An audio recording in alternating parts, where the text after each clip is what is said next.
Hello guys, welcome back to my channel. আজকের ভিডিওতে যে টপিকটা নিয়ে ডিসকাস করব সেটা বহুল চর্চিত একটা সাবজেক্ট বা বিষয়।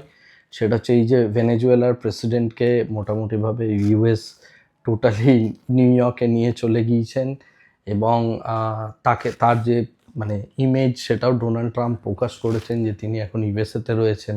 ইউএসএ কোর্টে তার ওপর বিভিন্ন যে সমস্ত চার্জেসগুলো রয়েছে সেই সমস্ত বিষয়গুলো নিয়ে পুরো পৃথিবী এই মুহূর্তে জিওপলিটিক্যাল সিনারিও একদম উত্তাল স্টেটে রয়েছে, রাইট? তো এই মুহূর্তে অ্যাজ এ ট্রেডার আমরা অ্যাকচুয়ালি কি করতে পারি বা কি আমাদের করণীয় বা আমরা কিভাবে এই জিনিসটাতে ট্রেড করতে পারি, আমি সেই বিষয়টা নিয়ে একটু ডিসকাস করব। বাট সবার প্রথমে আজকের ভিডিওটা পাবলিশ করতে অনেক দেরি হয়ে গেল। আমি নিজে ব্যক্তিগত কয়েকটা কাজের মধ্যে ইনভলভ ছিলাম এবং সেই কাজগুলো করতে গিয়ে বেসিক্যালি অনেকটা সময় চলে গেল, যে কারণে আমি একটু লেটে ভিডিওটা রিলিজ করছি, সরি ফর দ্যাট।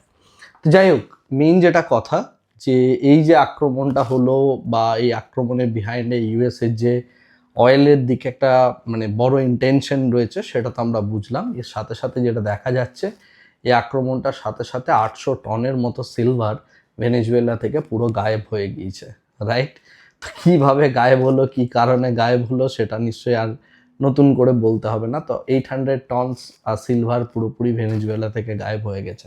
এনিওয়ে, সেটা বিষয় নয়। এখন বিষয় যেটা, যে আগামীকাল সকালে মার্কেট কিভাবে রিয়্যাক্ট করবে বা আমরা কিভাবে ট্রেড নিতে পারি সেই বিষয়টা। আমরা এখন সবাই জানি যে এই যে আক্রমণটা হলো, এই আক্রমণটার ফলে ইউএসএ যেই অ্যাটাকটা করলো, এই অ্যাটাকটার ফলে যে বিষয়টা গিয়ে দাঁড়ালো সেটা হচ্ছে কতকগুলো কমোডিটিস যার ওপরে কিন্তু বড় রকমের প্রেশার থাকবে। একটা ডেফিনেটলি অয়েলের মধ্যে আমরা একটা ভোলাটিলিটি এক্সপেক্ট করছি। ভোলাটিলিটি মানে আপস অ্যান্ড ডাউনস বড় রকমের।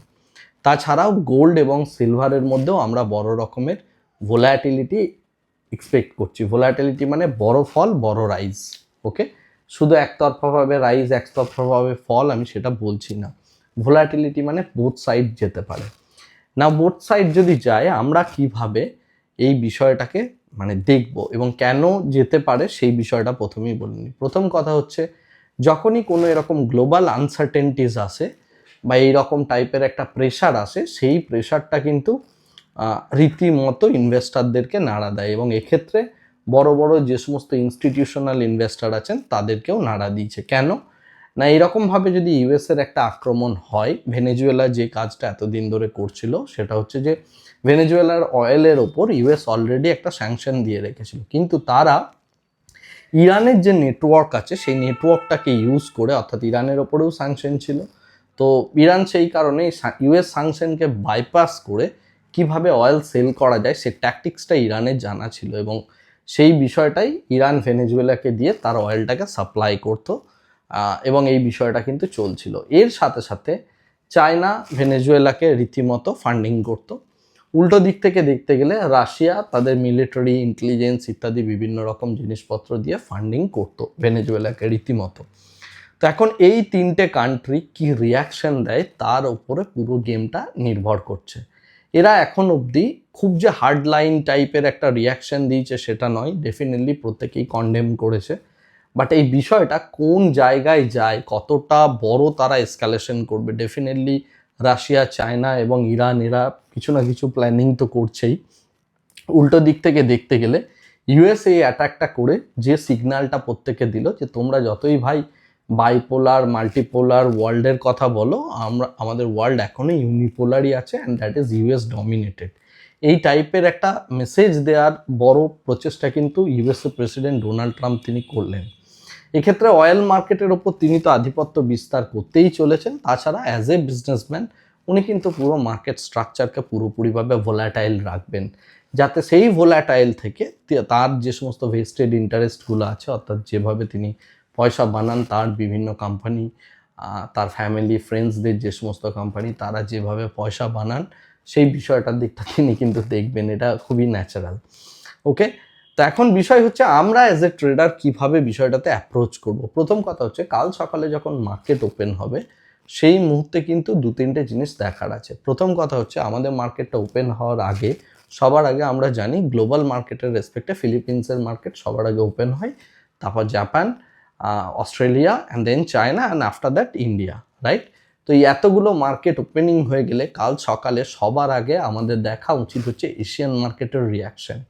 এশিয়ান মার্কেটের রিয়াকশনের ওপর পুরো বিষয়টা নির্ভর করছে, যেহেতু এই পুরো অ্যাটাক এবং এই পুরো ঘটনাটা ঘটেছে অ্যাকচুয়ালি একটা উইকেন্ডের মধ্যে। তো কোনো মার্কেটেরই আমরা কিন্তু বড় কোনো রকম রিয়াকশন দেখতে পাইনি এখন অবধি।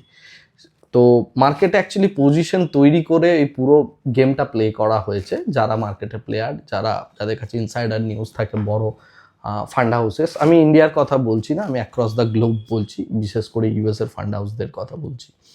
তো এখন যেটা দেখার, যে পজিশনটা কিভাবে হয়েছে সেটা দেখার এই মুহূর্তে কোনো স্কোপ নেই। তাই কাল সকালে আমাদের যে কাজটা করতে হবে, আমাদের প্রথম দেখতে হবে আমাদের মার্কেট ওপেনিংয়ের আগে এশিয়ান মার্কেটের একটা রিয়াকশন, তার সাথে গোল্ড, সিলভার এবং ক্রুড অয়েল প্রাইসেস কোন দিকে যাচ্ছে। যে ডাইরেকশনে যাবে সেম ডাইরেকশনে কিন্তু আমাদের যদি সেট আপ ম্যাচ করে দেন আমরা এখানে প্লে করতে পারি, রাইট? ইন্ডিয়ান স্টক মার্কেটের জন্য অয়েল কোম্পানিগুলো যেগুলো রয়েছে সেগুলোর দিকে নজর রাখার চেষ্টা করবেন, specially ONGC, oil India, Reliance, এই তিনটে তো মেন। তাছাড়াও আইওসিএল, বিপিসিএল, এগুলোও প্রত্যেকটা, রাইট?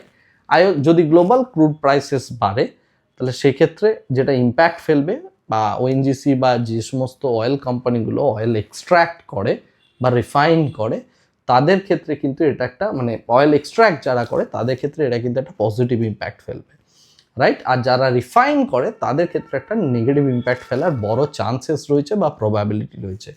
ডেফিনেটলি প্রথম 5-7 মিনিটের ওপেনিংস বা ইত্যাদি ইত্যাদি দেখে আপনি পুরো মার্কেটটাকে অ্যাপ্রোচ করতে পারেন।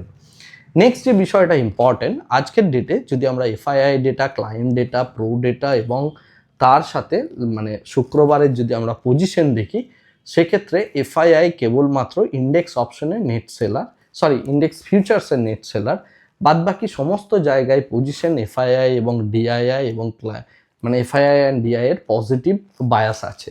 ওকে, পজিটিভ বায়াস বলার অর্থ হচ্ছে তারা index option, stock options, index স্টকের যে স্পট আছে সমস্ত জায়গায়, স্পটের থেকে শুরু করে অপশন অ্যান্ড ফিউচার্স সমস্ত জায়গাগুলোতেই এফআইআই এবং ডিআইআই বায়ার হয়েছে।